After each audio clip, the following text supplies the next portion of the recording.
Hello, my dear friends. Victorian society proudly claimed to be one of the most moral and disciplined eras in history. Yet behind the polished streets of London, thousands of hidden brothels quietly operated every night. Respectable families walked past these buildings pretending not to notice, while an entire secret world unfolded behind closed doors. Newspapers whispered about scandals, reformers warned of a growing crisis, and countless women struggled to survive within a system most people refused to acknowledge. The deeper historians look into this forgotten corner of the 19th century, the more complicated the story becomes. Tonight, we step beyond the respectable facade of Victorian cities to uncover the hidden truth about the women, the houses, and the society that tried so hard to pretend they did not exist. So, before you get comfortable, take a moment to like the video and subscribe, but only if you genuinely enjoy what I do here, and let me know in the comments where you're tuning in from and what time it is for you. It's always fascinating to see who's joining us from around the world. Now dim the lights, maybe turn on a fan for that soothing background, and let's embark on this journey together tonight.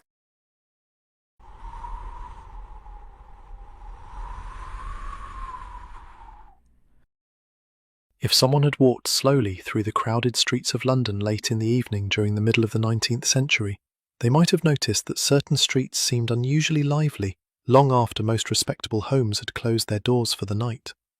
Gas lamps burned dimly along rows of brick buildings, casting weak pools of light on damp cobblestones. Men moved quietly in and out of narrow doorways, and shadows shifted behind curtains that were never fully drawn. To a casual visitor, the street might appear ordinary, yet to residents, its true purpose was already well understood. Across Victorian Britain, large industrial cities developed districts that carried quiet reputations. London was the most famous example, but similar streets could also be found in Manchester, Liverpool, and other rapidly growing urban centres.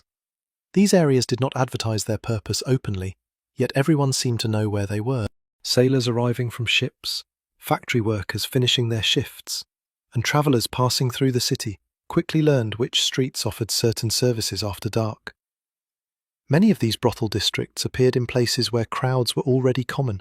Streets near busy markets, taverns, and lodging houses provided perfect cover. In such areas, people constantly came and went, which meant that strangers entering particular buildings rarely attracted attention. The noise of commerce and drinking blended easily with the quieter traffic of men visiting brothels, allowing these businesses to operate without obvious signs. The buildings themselves rarely looked unusual from the outside. Most brothels occupied the same narrow townhouses that lined Victorian streets everywhere.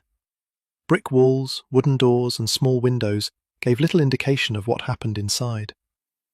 During the day, the houses might appear almost abandoned, their curtains closed and their doors quiet. Only when evening arrived did the activity begin to increase. Some brothels attempted to create an atmosphere of comfort and refinement.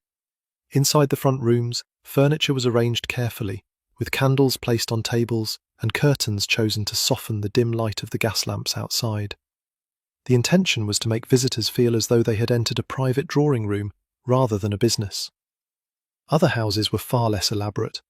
In poorer districts, the interiors were cramped, the furniture worn, and the air heavy from smoke and alcohol drifting in from nearby taverns. Regardless of their condition, these houses formed part of a network that stretched through the city. Streets that contained several brothels gradually developed reputations that spread quietly through word of mouth. Cab drivers knew exactly where to take customers late at night. Local shopkeepers recognized the women who lived there.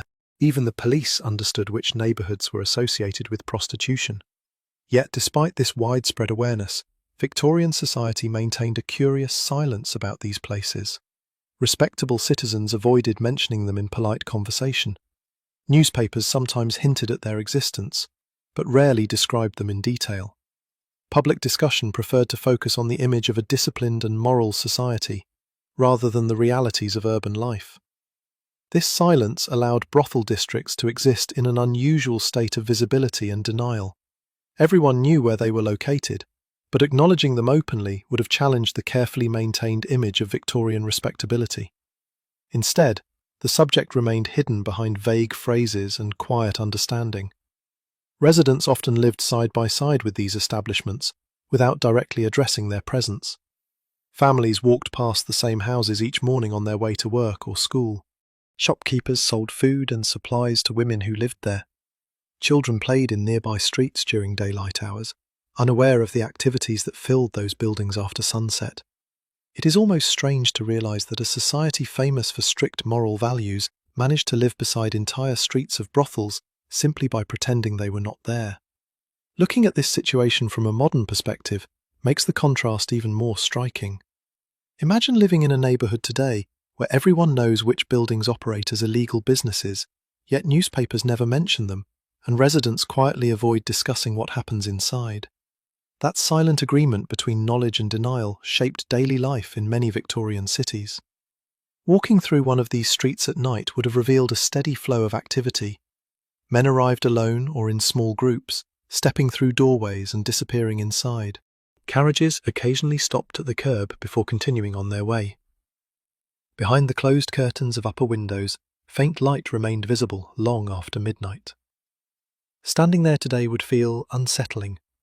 The thought that entire communities lived beside these hidden businesses while treating them as invisible is difficult to imagine now. Yet, for Victorians, it was simply part of the ordinary rhythm of city life. These streets formed the physical foundation of the brothel economy, but they were only the beginning of a much larger story. Behind each door lived women whose lives had brought them into this world, often through circumstances far harsher than most outsiders ever imagined. The quiet buildings lining those streets were not just businesses, they were places where poverty, desperation, and survival intersected in ways that Victorian society preferred not to examine too closely. The red light districts of Victorian cities were therefore not hidden because they were unknown, but because society chose to look away from them. But behind every door in those streets was a woman whose path into that life often began with something far more tragic than scandal, and the truth about how many women were pushed into brothels by poverty is far darker than most people of that time were willing to admit.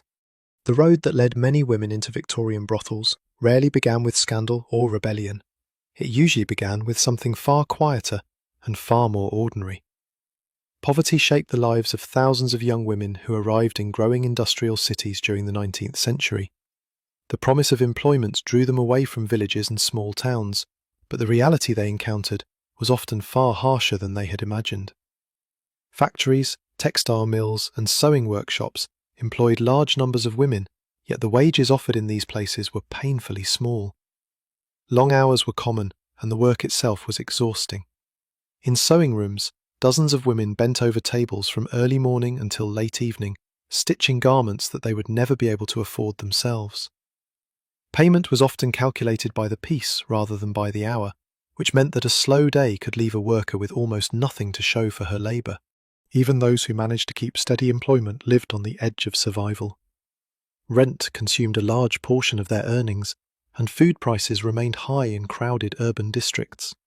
A sudden illness, an injury, or the closure of a workshop could destroy the fragile balance that allowed them to survive.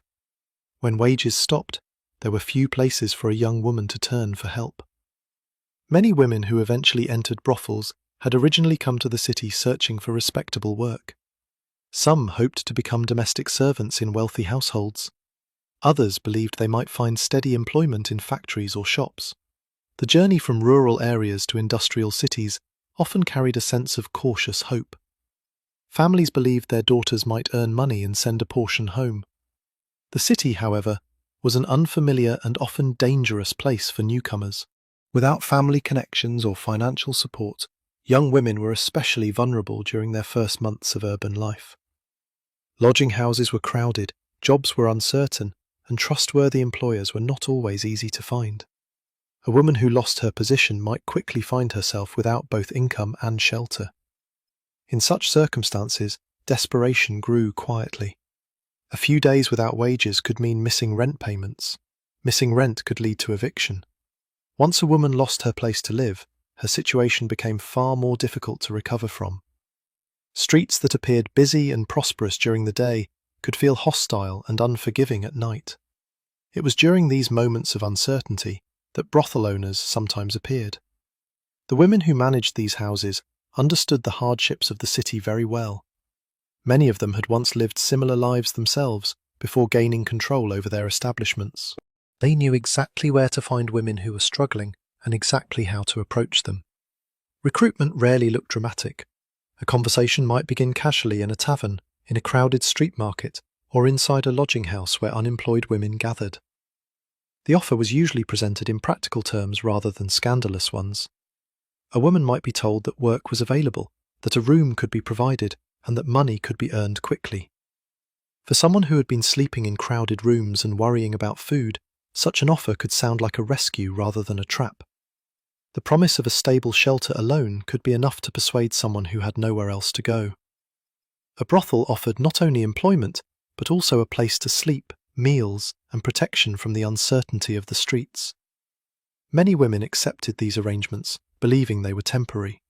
They imagined working only long enough to repay debts or rebuild some financial stability. Life inside the brothel, however, often made leaving more difficult than entering. Clothing, food, and lodging were usually charged against the earnings of the women who lived there. Debts accumulated quietly until escape became far more complicated than expected. It is uncomfortable to admit that in many cases, the decision to enter a brothel was not a dramatic moral collapse, but a practical response to hunger and homelessness. Looking back from the modern world makes the situation even clearer. Imagine losing your job today, having no savings, no family nearby, and nowhere safe to sleep except a place that offers money in exchange for something you never planned to sell. Under those conditions, the line between choice and survival begins to blur quickly. Once a woman accepted such an arrangement, her life changed in ways that were difficult to reverse. The brothel became both workplace and residence. Days and nights followed the rhythm of customers arriving and leaving. Outside the building, the wider city continued its endless movement, often unaware of the struggles unfolding inside those quiet houses. For many women, this path into prostitution did not involve a single dramatic moment. Instead, it developed slowly through a series of small setbacks. A lost job, an unpaid rent bill, a failed attempt to find new work, and finally an offer that promised immediate relief from the fear of poverty. The brothel doors that opened each evening therefore represented more than a business opportunity. They represented the final stage of a journey shaped by economic hardship and social vulnerability. Behind every woman standing in those houses was a story that had begun long before she ever stepped across that threshold. The streets of Victorian brothel districts were filled with women whose lives had been pushed there by poverty rather than desire. But once inside those houses, the reality waiting for them was far harsher than the promises that first brought them through the door. And the truth about what daily life inside a Victorian brothel looked like is far darker than most people were willing to imagine. Life inside a Victorian brothel rarely resembled the glamorous image that outsiders sometimes imagined. From the street, certain houses appeared warm and inviting, their windows glowing softly behind curtains and their doors welcoming late visitors. Yet the moment one stepped beyond the entrance hall, the reality of these establishments became far less elegant. Most brothels operated in narrow townhouses, never designed to accommodate the constant flow of visitors they eventually received. Rooms were often small and crowded, arranged along narrow hallways where footsteps echoed through thin walls. Light rarely reached these spaces during the day, and at night the weak glow of candles or oil lamps did little to improve the dim atmosphere. Furniture was simple and heavily used, chosen more for practicality than comfort. A small table, a wash basin, a chair, and a bed usually filled most of the available space. There was little room for anything else. Beds were the centre of these rooms, and also the objects that endured the most constant use. Unlike the private bedrooms of respectable homes, these beds rarely belonged to one person alone. Throughout the day and night, they were used repeatedly as customers arrived and departed. Sheets and blankets were often changed less frequently than one might hope, especially in poorer establishments, where the cost of constant washing was considered an unnecessary expense. In some brothels, particularly those serving wealthier visitors, efforts were made to maintain a cleaner appearance. Fresh linens might be placed on the bed, and decorative curtains might soften the look of the room. These touches were meant to reassure customers that they had entered a place of comfort rather than a place of hardship. Yet even in these houses, the illusion of luxury could not fully conceal the reality of constant use. In cheaper brothels, the conditions were far more difficult. Beds might be shared repeatedly without proper cleaning, and worn mattresses sagged from years of use. Curtains hung loosely from windows that allowed little fresh air to enter. The narrow rooms grew warm and heavy during long evenings, when several visitors arrived one after another. In such spaces, comfort was a secondary concern compared to efficiency. The air inside these houses carried a mixture of smells that lingered long after the rooms were emptied. Tobacco smoke drifted through hallways, where customers waited or talked quietly with the women who lived there. Alcohol from nearby taverns clung to clothing and breath. Sweat from crowded rooms settled into the fabrics of curtains and bedding. Over time, these scents blended, creating an atmosphere that was difficult to remove completely. Clothing worn by the women absorbed these same odours. Dresses chosen to attract attention in dim light were often worn repeatedly throughout the night. Between visitors, there was rarely enough time to wash or fully refresh the garments. Instead, women might brush their clothing quickly, adjust their hair, and prepare to greet the next arrival. The rhythm of the brothel rarely slowed. Visitors appeared throughout the evening and sometimes well into the early morning hours. Women moved from room to room while the house continued to operate with mechanical regularity. The building itself seemed to follow a routine shaped entirely by the constant movement of customers. It is almost unsettling to realize how ordinary these exhausting conditions became for the women who lived there every day. From a modern perspective, the environment would feel overwhelming. Imagine working in a place where the same small room must serve dozens of strangers in a single day, where the air never fully clears and the bed never truly belongs to you. For the women inside Victorian brothels, this routine was not an occasional experience, but a daily reality. Despite these conditions, the house still attempted to maintain a certain outward appearance. Parlours near the entrance were often kept cleaner and brighter than the rooms above. Visitors entering the building first encountered candlelight, comfortable chairs, and polite conversation. Only after this brief introduction did they move deeper into the house, where the true conditions became visible. The contrast between the welcoming front rooms and the cramped bedrooms behind them reflected the priorities of the business. Comfort was created where customers could see it. Practicality governed the spaces where the women actually worked and lived. Living inside the brothel also meant that privacy was limited. Women shared hallways, dining spaces, and sometimes even bedrooms with one another. Conversations and footsteps carried easily through thin walls. Moments of quiet were rare, and the building remained active for most hours of the night. For many women, the physical exhaustion of this environment was only part of the difficulty. The repetition of the routine could gradually wear down their sense of independence. Days blended as the same rooms, the same smells, and the same narrow corridors formed the boundaries of daily life. These houses, which from the outside appeared lively and mysterious, often felt very different from within. Behind the closed doors there was little glamour, only a continuous cycle of work that left little room for rest or escape. The brothel promised shelter and income to women who had nowhere else to go, yet the cramped rooms and constant exhaustion revealed how harsh that promise truly was. The hidden life inside these houses was not limited to a few isolated streets, but had already spread across entire cities. The moment Victorian society began counting how many women were trapped in this world, the numbers became so shocking that even the most respectable citizens could no longer pretend the problem did not exist. By the middle of the 19th century, the quiet tolerance surrounding prostitution in Victorian cities began to face an uncomfortable reality. What had long been treated as a hidden and manageable problem suddenly appeared far larger than anyone had expected. When social investigators and police reports attempted to suggest that tens of thousands of women were involved in prostitution across London alone, some reports counted those living directly inside brothels, while others included women who worked independently in rented rooms or lodging houses. Even allowing for uncertainty in the figures, the conclusion remained unsettling. The trade had grown far beyond a few isolated streets. It had become a widespread presence, woven into the daily life of the capital. Victorian London was one of the largest cities in the world at the time, crowded with workers, merchants, sailors, and visitors from across the empire. Its streets stretched endlessly through districts filled with factories, markets, docks, and railway stations. Within this enormous urban landscape, prostitution spread easily through neighborhoods where poverty and population density created the conditions for it to thrive. Certain areas became especially well known. Streets near busy docks attracted sailors returning from long voyages with money to spend. Neighborhoods surrounding large markets or railway stations also developed reputations as places where brothels operated openly after dark. In some districts, the concentration of these houses became so noticeable that residents could identify entire streets associated with the trade. Police patrols often focused on these neighborhoods, not because prostitution itself was always illegal, but because the crowds and drinking that surrounded brothels sometimes led to public disturbances.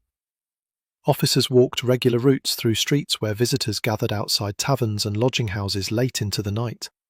Their presence reflected a growing awareness that the scale of the trade was becoming difficult to ignore. Even with these patrols, the brothel districts continued to expand. Closing one house rarely solved the problem.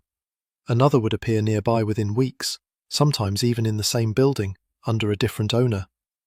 The demand for prostitution remained steady, supported by the enormous population of the city and the constant arrival of travelers and workers seeking entertainment after long days of labor. For many Victorians, the discovery of how widespread prostitution had become felt deeply unsettling. The era prided itself on strict moral values, discipline, and respectability. Churches, schools, and public institutions constantly emphasized the importance of proper behavior and social order. Yet the numbers suggested that beneath this image of morality existed a vast and thriving underground economy. It was deeply embarrassing for a society that celebrated its own virtue to discover that thousands of brothels operated quietly within its most important cities. Newspapers began to report on the issue with growing concern. Articles appeared describing the spread of prostitution and warning about its effects on public morality. Journalists wrote about crowded streets filled with brothels and the increasing visibility of women associated with the trade. Their language often reflected alarm rather than curiosity, presenting prostitution as a threat to the moral fabric of the nation. Public debate soon followed. Some writers argued that the problem was the result of poverty and poor working conditions for women. Others blamed declining moral standards or the temptations of city life.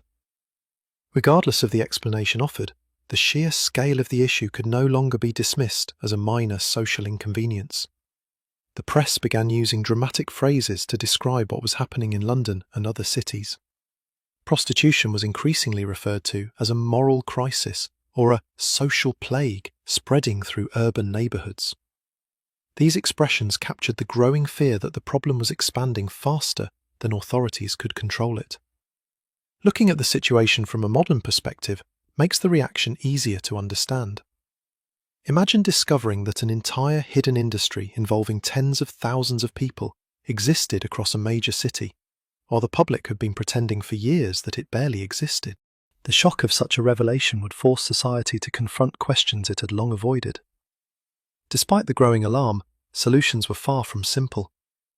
Victorian society depended heavily on maintaining an image of order and respectability.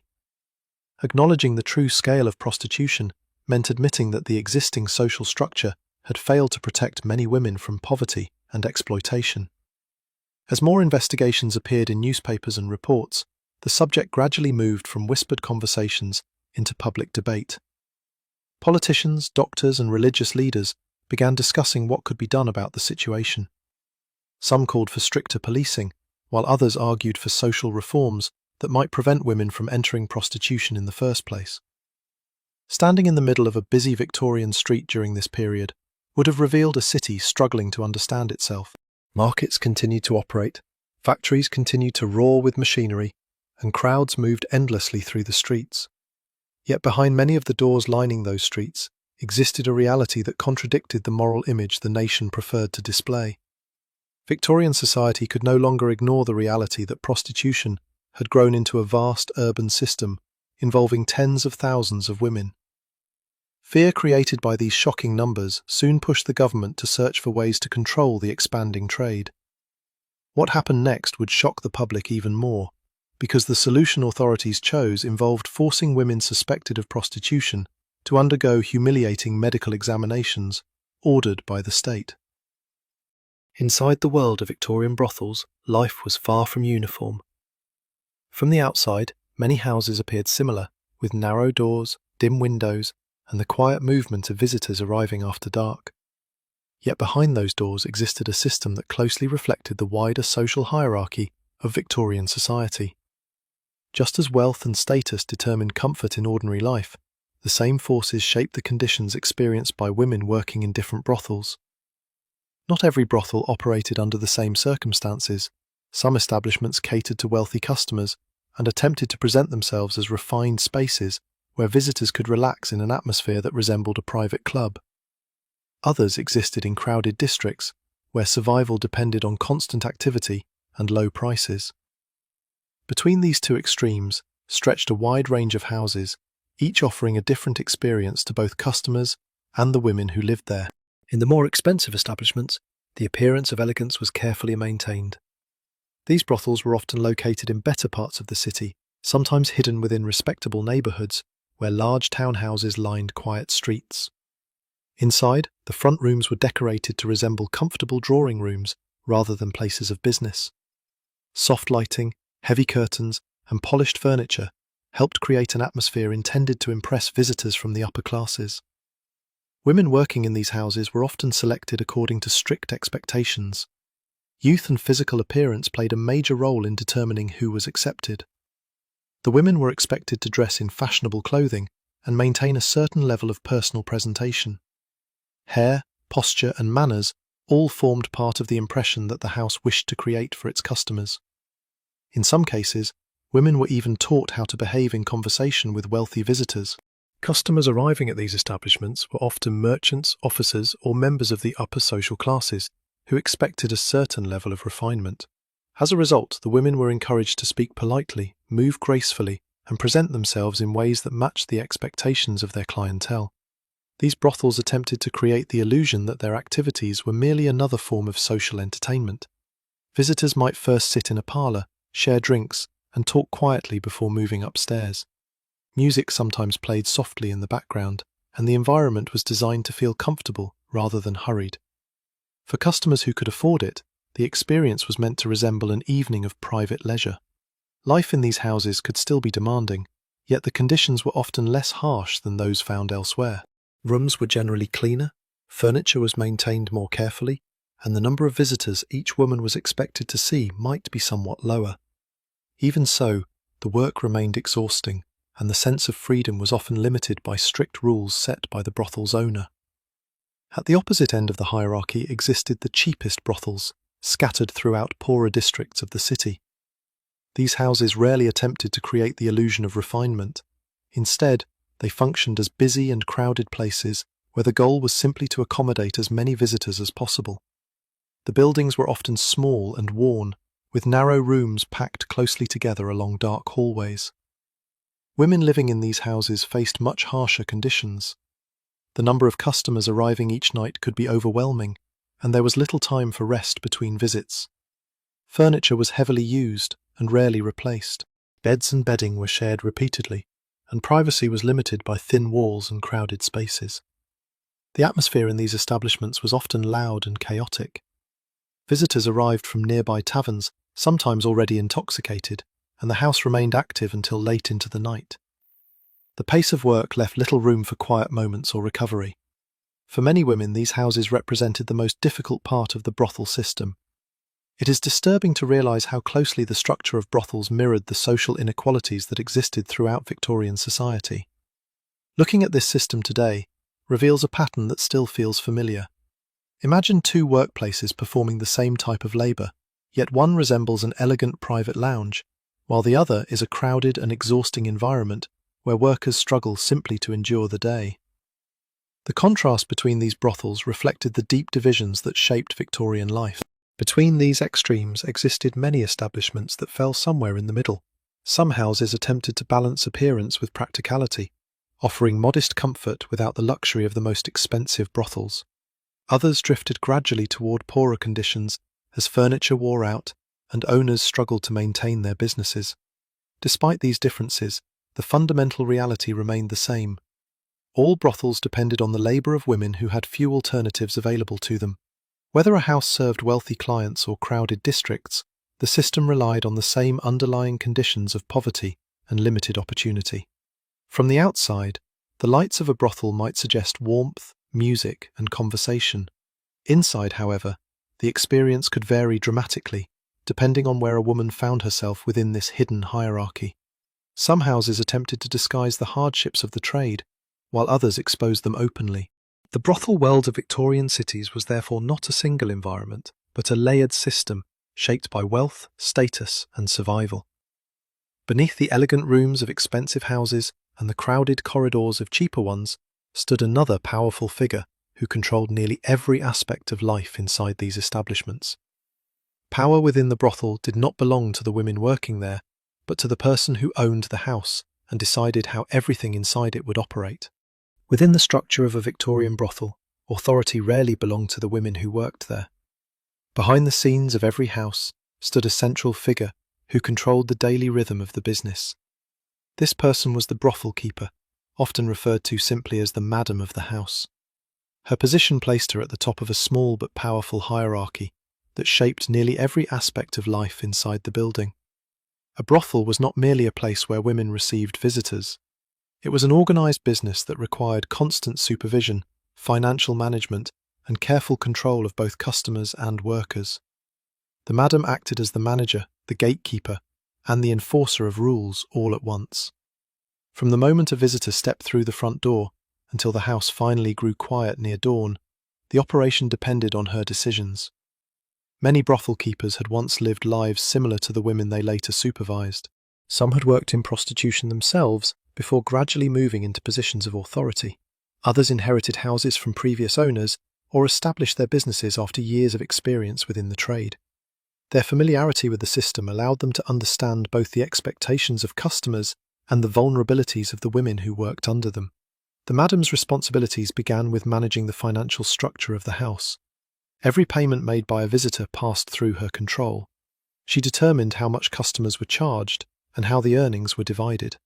The women working in the brothel rarely received the full amount paid by visitors. Instead, a portion of the money was kept by the house to cover expenses and generate profit. Those expenses often included rent for the room where each woman lived and worked.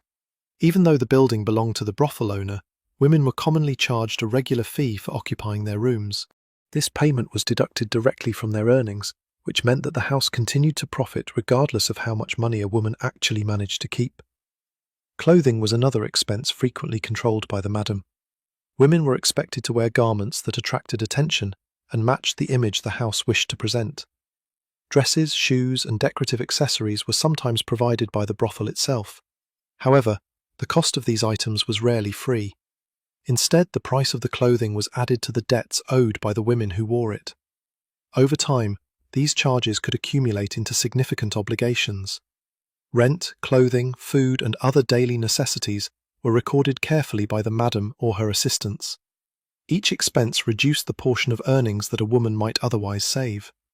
For many workers, this system created a cycle where debts were slowly repaid, but rarely disappeared entirely. The madam also managed the flow of visitors entering the house.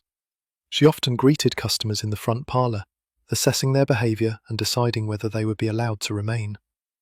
In more refined establishments, this interaction resembled the welcome offered by a hostess receiving guests.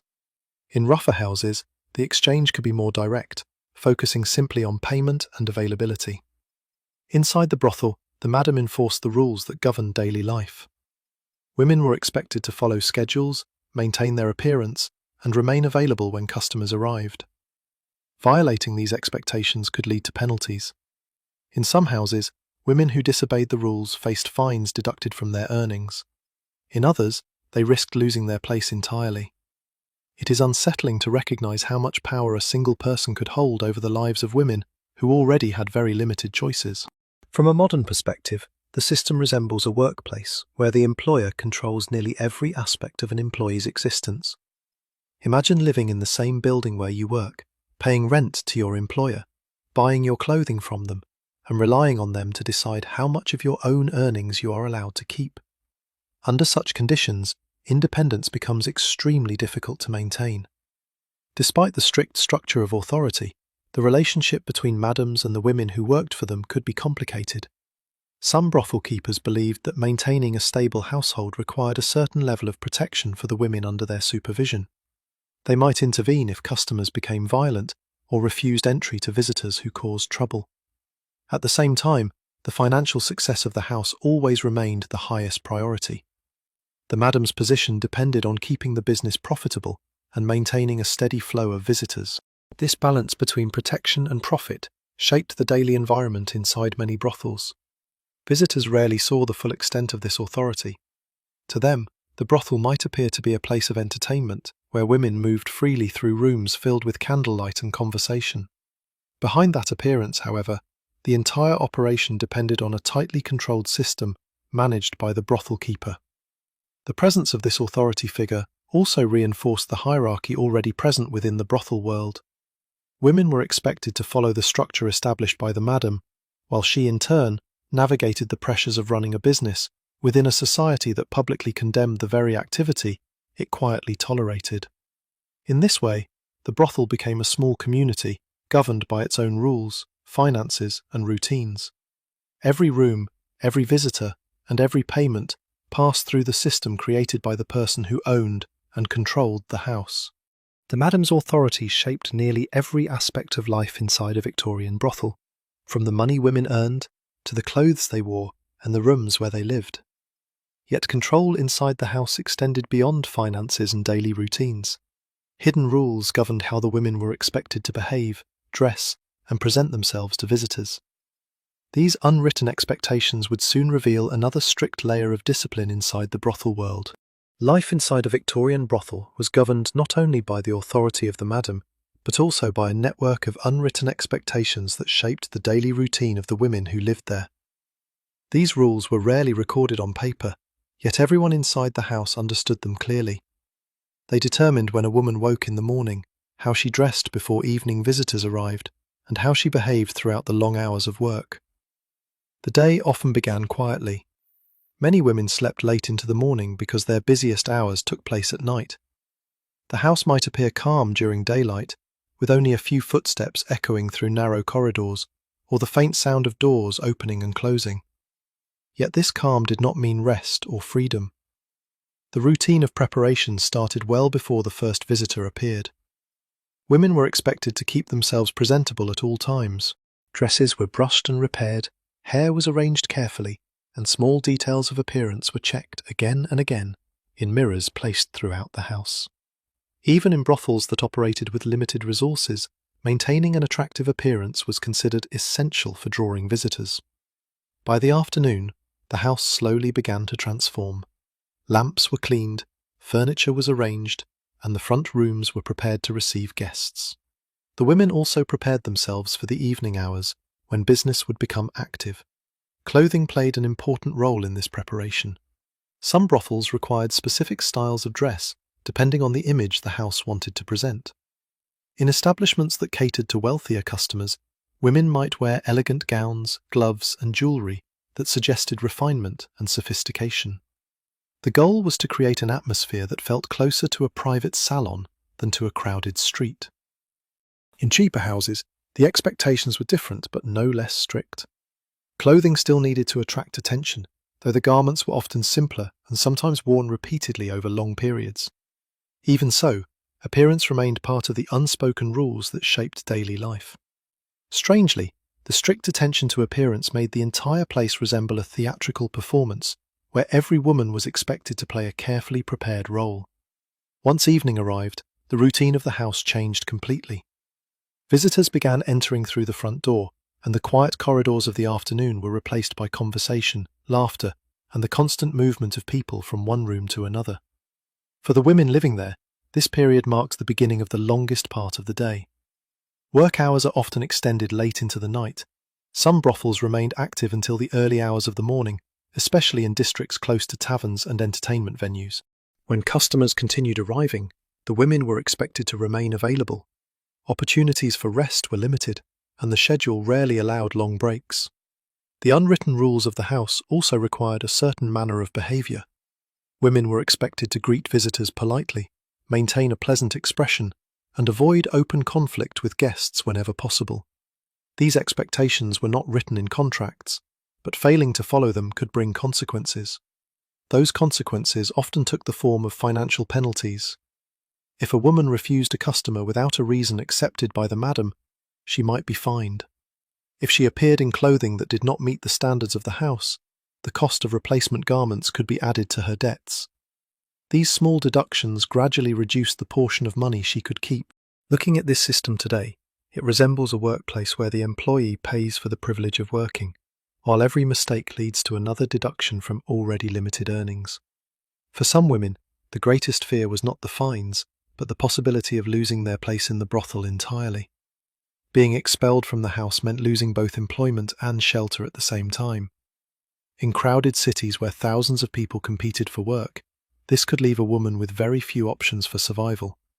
Because of this risk, many workers tried to follow the expectations of the house as closely as possible. They learned how to move through the building quietly, how to dress according to the standards set by the madam, and how to remain polite even during long and exhausting evenings. Daily life inside the brothel, therefore, became a careful balance between obedience and endurance. The unwritten rules shaped not only how the women worked, but also how they thought about their own security. Remaining in the house required constant attention to behaviour, appearance, and timing. Reflecting on this system now, it becomes clear that the brothel functioned less like a home and more like a tightly controlled workplace, where nearly every decision was influenced by rules that were rarely spoken aloud. These silent expectations created a predictable rhythm inside the brothel, one that repeated night after night with little variation. Yet the structure of the house was not the only force shaping the lives of the women who worked there. Outside the walls of these buildings, Victorian society had begun searching for ways to confront what many people believed was a growing moral crisis. The unwritten rules inside Victorian brothels forced women to follow exhausting schedules, strict standards of appearance, and constant obedience to the authority of the house. Yet the pressures inside those buildings were only part of a much larger problem spreading through Victorian cities. Growing fear of disease would soon push the government to intervene in a way that shocked the public, because the new laws allowed officials to force suspected women into humiliating medical examinations, while the men who visited them faced no control at all. By the middle of the 19th century, concern about disease had begun to spread through Victorian cities with growing intensity. Physicians, politicians, and newspaper editors increasingly warned that certain illnesses connected to prostitution were becoming a serious public health issue. The expansion of large industrial cities had brought thousands of people into crowded neighbourhoods where medical knowledge remained limited and fear often grew faster than reliable information. Among the diseases that worried Victorian society most were those transmitted through sexual contact. Doctors described the painful symptoms and long-term consequences of these illnesses in medical reports that circulated widely. Newspapers repeated the warnings, often using alarming language that suggested the entire city was at risk. The subject gradually moved from private conversation into public debate. Many officials believed that prostitution played a central role in the spread of these diseases. In their view, the growing number of brothels and the movement of visitors through these establishments created a chain of infection that could reach soldiers, workers, and eventually families across the city. This belief transformed prostitution from a moral concern into what many authorities described as a medical crisis. At the same time, Victorian society remained deeply divided about how to respond. Some reformers argued that the problem could only be solved by improving social conditions that pushed women into prostitution in the first place. They believed that poverty, unemployment, and lack of education were the true causes behind the spread of the trade. According to this perspective, helping vulnerable women would reduce the problem more effectively than punishment. Others believed a different approach was necessary. Government officials and military authorities began discussing policies that would attempt to control prostitution directly. Their primary concern was the health of soldiers stationed in large naval ports and military garrisons. Reports suggested that many soldiers were becoming ill after visiting local brothels, which in turn weakened the effectiveness of the armed forces. These concerns eventually led to the creation of a series of laws known as the Contagious Diseases Acts. These laws were introduced during the 1860s and applied mainly to certain port cities and military towns. Their purpose was to slow the spread of disease by monitoring women suspected of working in prostitution. Under these laws, police were given the authority to identify women they believed might be involved in the trade. Once a woman was suspected, she could be required to undergo a medical examination performed by government-appointed doctors. The examination was intended to determine whether she carried a contagious illness. If the doctor concluded that she was infected, the woman could be forced to enter a special hospital where she would remain until the illness was considered cured. During this time, she was not free to leave, and the hospital functioned more like a detention facility than a place of voluntary treatment. Supporters of these laws argued that they represented a practical solution to a growing health crisis. They believed that regular examinations would reduce infection rates and protect both soldiers and civilians from disease. From their perspective, the policy was a matter of public safety rather than morality. The idea that the government could legally control the bodies of certain women reveals how deeply Victorian society feared the spread of disease. However, many people strongly opposed these measures. Critics quickly pointed out that the laws targeted only women, while ignoring the men who visited brothels. Male customers faced no inspections, no medical requirements, and no legal consequences. This imbalance raised serious questions about fairness and responsibility. Activists, religious leaders, and social reformers began organising campaigns against the Contagious Diseases Acts. They argued that the examinations were humiliating and violated basic human dignity. Some women described the procedures as degrading and traumatic, particularly because they were carried out without genuine consent. Imagine living in a society where suspicion alone could lead to a forced medical examination, while the men involved in the same activity faced no scrutiny at all. These arguments gradually reached a wider audience. Public meetings were held in several cities, and newspapers published articles criticising the government's policy.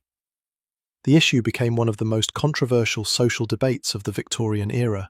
For the women who lived and worked inside brothels, the new laws added another layer of uncertainty to an already difficult life. A woman could be stopped by police while walking through the street and questioned about her occupation. If officers believed she might be involved in prostitution, the legal process of examination could begin immediately. Looking back now, it becomes clear that the fear of disease pushed Victorian authorities toward policies that controlled vulnerable women far more than the customers who visited them. Over time, the controversy surrounding these laws continued to grow. Campaigners demanded their repeal, arguing that the policy punished poverty rather than solving the real causes behind prostitution and disease. After years of debate and protest, the Contagious Diseases Acts were eventually suspended and later repealed. Yet the conflict left a lasting mark on Victorian society. The debate revealed deep divisions about morality, gender, and the role of government in regulating private behaviour. It also exposed the difficult realities faced by women living within the hidden world of brothels. Fear of disease pushed the Victorian government to impose controversial laws that forced medical examinations on women suspected of prostitution. Public anger over these policies soon turned the issue into a national debate about justice and equality. Soon, the focus would shift to the doctors who carried out these examinations and the disturbing methods they used during the inspections. The new laws introduced by the government did not remain abstract policies written in legal documents. They soon became a reality, experienced by women in several port cities and military towns across Victorian Britain. Under the authority of the Contagious Diseases Acts, police officers gained the power to identify women they suspected of being involved in prostitution and send them to government doctors for examination. This process often began on the street. A woman walking alone through certain districts could attract the attention of local police if they believed her appearance or behaviour suggested involvement in prostitution. The standards used to make this judgment were rarely clear. In many cases, suspicion alone was enough to start the process. Once identified by the authorities, the woman could be required to attend a medical examination carried out by a doctor appointed by the state. Refusing the examination was not always an option. Under the law, refusal could lead to arrest or further legal consequences. For many women, the situation created a sense that their personal freedom had suddenly disappeared. The examinations themselves quickly became the most controversial aspect of the entire system. Doctors used medical instruments to inspect the body in order to determine whether signs of disease were present. These procedures were carried out regularly on women who had been registered under the law as suspected prostitutes. Supporters of the policy argued that these examinations were necessary for protecting public health. They believed that identifying and treating infected women would reduce the spread of disease among soldiers and civilians. From the perspective of officials who designed the law, the medical inspections were simply a practical tool to prevent infection. Yet many observers viewed the situation very differently. Critics pointed out that the examinations were performed only on women, even though the transmission of disease involved both partners. Men who visited brothels were not required to undergo similar inspections. This imbalance quickly became one of the most powerful arguments against the policy. Reports describing the examinations began appearing in newspapers and pamphlets distributed by social reformers. These accounts often emphasized the humiliation women felt during the procedures. Being forced to undergo such an inspection under government authority created deep psychological distress for many of those involved.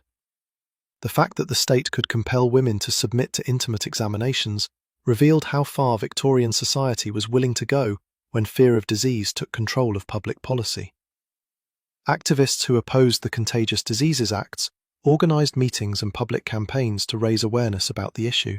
They argued that the policy treated women as objects of suspicion rather than as citizens deserving respect and protection. In their view, the law punished the vulnerable while ignoring the role played by male customers. Among the most prominent voices in this movement were female reformers who believed that the system represented a fundamental injustice. They argued that poverty had already pushed many women into prostitution, and the new laws added humiliation and legal surveillance to an already difficult life. Looking at this situation today, it resembles a system where one group of people is constantly inspected and controlled, while another group involved in the same activity remains completely untouched by the law. The debate soon spread beyond medical and legal circles into wider public discussion. Religious leaders, journalists, and members of parliament began arguing about whether the laws protected society or violated basic principles of fairness. Public meetings attracted large audiences eager to hear both sides of the argument. For the women directly affected, the experience often created a deep sense of vulnerability. Being registered under the law meant that examinations could occur repeatedly at regular intervals. Even women who had never considered themselves part of the brothel world sometimes found themselves caught within the system once suspicion had been recorded. In addition to the emotional impact, the examinations also carried social consequences. A woman known to be registered under the Contagious Diseases Acts could face stigma from neighbours and employers. The label alone was often enough to damage reputations and reduce opportunities for other forms of work. Over time, these criticisms grew louder and more organised. Reform groups distributed pamphlets describing the conditions faced by women subjected to these inspections. Campaigners travelled across the country, giving speeches that challenged the fairness of the policy and demanded its repeal. Reflecting on this episode now, it becomes clear that the controversy surrounding these examinations revealed a deeper struggle over gender, power, and the meaning of justice in Victorian society. The conflict between public health concerns and personal rights continued for years. Eventually, the growing pressure from activists and reformers forced the government to reconsider the policy. The Contagious Diseases Acts were first suspended and later officially repealed, bringing an end to the system of compulsory examinations. Even after the laws disappeared, however, the memory of these events remained part of the broader history of prostitution in Victorian Britain. The debate had exposed the tensions within a society that demanded strict moral standards, while often placing the burden of enforcement on the most vulnerable individuals. Compulsory medical examinations became one of the most controversial policies connected to prostitution in Victorian Britain. Public outrage over the humiliation and inequality they created soon spread across the country. Attention would soon turn toward another striking aspect of brothel life, the carefully crafted clothing and appearance designed to attract visitors inside those dimly lit rooms. Inside many Victorian brothels, appearance was not simply a matter of personal style. It was a carefully constructed image designed to attract attention, encourage curiosity, and persuade visitors to remain longer inside the house. Clothing, makeup, and posture all became part of a visual language that communicated something very specific to potential customers. The rooms where these women worked were often dimly lit by gas lamps or candles. Light flickered softly against walls covered in patterned wallpaper or faded paint. Under such lighting, details could easily disappear into shadow unless they were deliberately emphasized. Because of this, brothel keepers often encouraged women to choose clothing that stood out clearly in low light. Bright-colored dresses were particularly common. Shades of red, deep blue, emerald green, and gold reflected the glow of lamplight in ways that made the wearer more visible across the room. Even a small movement of fabric could catch the eye of a visitor seated nearby. In houses that attempted to appear elegant, silk dresses were sometimes preferred because the smooth surface reflected light more easily than rougher materials. The choice of fabric also carried a symbolic meaning. Silk suggested luxury and refinement, even when the surrounding room was modest. Visitors entering the brothel might feel as though they were stepping into a place where everyday rules had temporarily disappeared. The clothing worn by the women helped create that illusion. In more modest establishments, the garments were often simpler, but still chosen with care. A bright ribbon tied at the waist, or a decorative lace collar, could add visual contrast against the darker interior of the room. Even small details like these could influence how a visitor perceived the woman standing before him. Makeup played another important role in shaping this image. Victorian society often discouraged respectable women from wearing noticeable cosmetics in public. However, the environment inside a brothel followed different expectations. Here, makeup became a tool used to enhance facial features that might otherwise fade under weak lighting. Dark eyeliner could define the shape of the eyes, making them appear larger and more expressive. Rouge placed on the cheeks added colour that suggested warmth and vitality. Lip colour created a clear focal point when the face was illuminated by candlelight or a gas lamp. These details helped ensure that a woman's expression remained visible even from across the room. Strangely, the careful use of clothing and cosmetics turned each woman into part of the brothel's overall display, almost like a living decoration designed to attract attention. The emphasis on appearance extended beyond clothing and makeup. Hair was also styled in ways intended to complement the overall image presented to visitors. Some women wore their hair loose over their shoulders, while others arranged it into elaborate shapes decorated with small pins or ribbons. The exact style often depended on the atmosphere the brothel keeper wished to create. In houses that catered to wealthier customers, elegance and sophistication were emphasized. Women might wear long dresses with carefully arranged hair and subtle jewelry. The goal was to create an environment that resembled a fashionable salon rather than a crowded business. In cheaper brothels, the image could be more direct and colourful. Dresses might be shorter or more revealing, and colours were sometimes chosen specifically to stand out from across the room. The intention was simple. Visibility meant attention, and attention could lead to income. From a modern perspective, the strategy resembles advertising, where every colour, fabric and detail is chosen to catch the viewer's eye within seconds. Yet this carefully crafted image came with consequences. The clothing and makeup that made women noticeable inside the brothel could also make them recognisable outside it. When a woman stepped onto the street wearing bright colours or strong cosmetics, she sometimes attracted attention from passers-by who associated those details with prostitution. This recognition could bring social judgment. Victorian society maintained strict expectations about how respectable women should appear in public.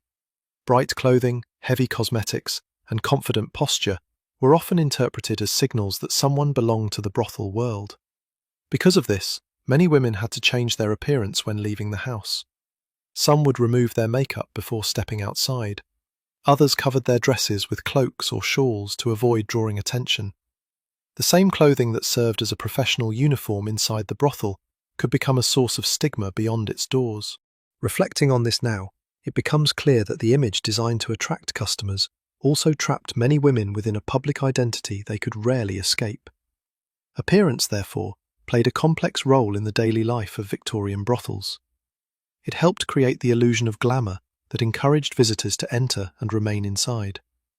At the same time, it marked the women who worked there in ways that could follow them long after they left the building. Clothing, makeup and posture all formed part of a visual language that signalled belonging to a hidden world operating behind the respectable surface of Victorian society. For the women who relied on this work to survive, mastering that language became part of their routine. The carefully chosen dresses, cosmetics, and hairstyles created the seductive image that brothels used to attract visitors under dim lamplight. Yet outside those buildings, many women tried to hide their involvement from family and neighbours. Soon, another reality would emerge: the double life some women struggled to maintain between the secret world of brothels and the ordinary streets of Victorian cities. For many women who worked in Victorian brothels, life did not unfold entirely within the walls of those buildings. Outside the doors of the brothel stretched the busy streets of the city, filled with ordinary routines, familiar shops, and people who knew nothing about the work that took place after dark. In order to survive within this divided world, some women learned to live two very different lives. During the daytime hours, the streets of Victorian cities presented a completely different atmosphere from the nightlife surrounding brothels. Shops opened early in the morning, market vendors arranged their goods along narrow streets, and workers hurried toward factories, workshops, and docks. Among this crowd, many women moved quietly through the city, wearing clothing that appeared modest and ordinary. These garments were often simple dresses in muted colours that did not attract attention. Shawls covered the shoulders, and hats or bonnets shaded the face. The intention was clear. By blending into the everyday appearance of respectable women, they could pass through public spaces without drawing suspicion. Some women maintained contact with their families while hiding the reality of their work. Letters might be sent home describing life in the city without mentioning the brothel. Visits to relatives were sometimes arranged carefully so that the details of employment remained vague. To parents living far away in the countryside, their daughters might appear to be working as seamstresses, domestic servants, or shop assistants. Maintaining this illusion required careful attention. Every word spoken during a visit home, every letter written, and every detail of clothing had to match the story being told. A bright silk dress or noticeable makeup might raise questions that could not easily be answered. Because of this, daytime clothing often differed dramatically from the garments worn inside the brothel. When evening approached,